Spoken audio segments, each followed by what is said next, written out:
Bawat yapak, isang sakripisyo. Bawat paghakbang, pagmamahal. Ito ang kwento ni Ginang Taylor, isang guro at isang mapagmahal na ina.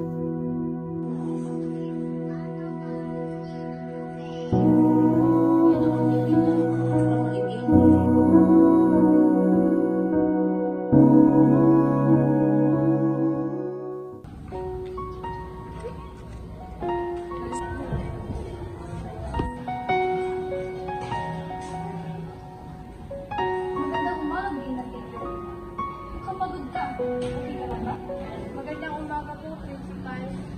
Medyo mahirap na po yung gabi. Nakakasingin po siya. Nakakalungkot naman. Kung kailangan mo ng tulong o pahinga, huwag kang mag-atubili magsabi.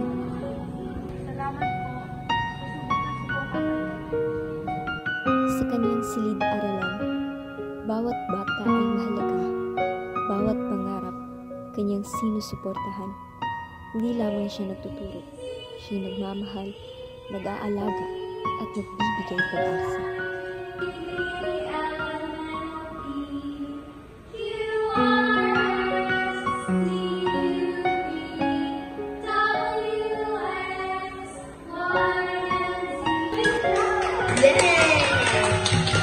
Ma'am, pwede mo bang pumunta si Liam sa clinic? Mukhang may sakit po siya.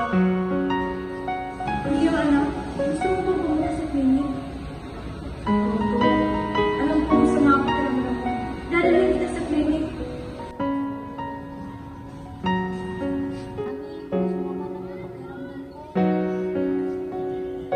Darating kita sa doktor. Nangako si Mami. Kailangan ko muna tapusin ang mga bagay. Pero nandito lang ako. Ngunit ang buhay ay hindi laging patas. May mga pagsubok, isusubok sa iyong katatagan. Mga problema, tila walang katapusan.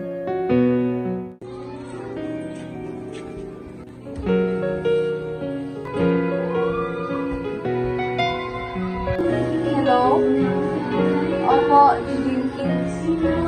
Alam ko po, late na naman yung bayad sa renta. Sinusubukan ko naman po mabuti, pero marami talagang bayarin eh. Ginang Taylor, gusto ko pong tumulong, pero hindi ko po kayang magbigay palagi ng extension. Paano ko kakayanin to? Eh, kung araw ako nagtatrabaho, inaalagaan ko si Liam. Tapos, ano pa?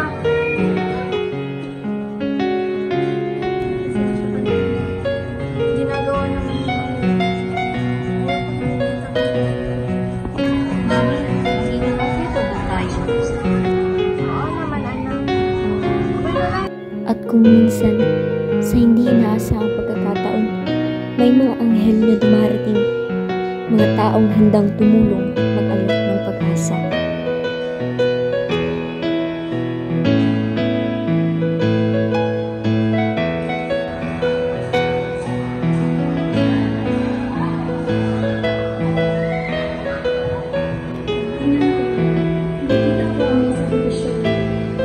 Hindi yun ang kalimitan.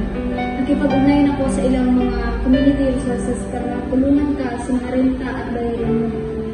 Salamat po, Principal. Sobrang bigat na po ng lahat.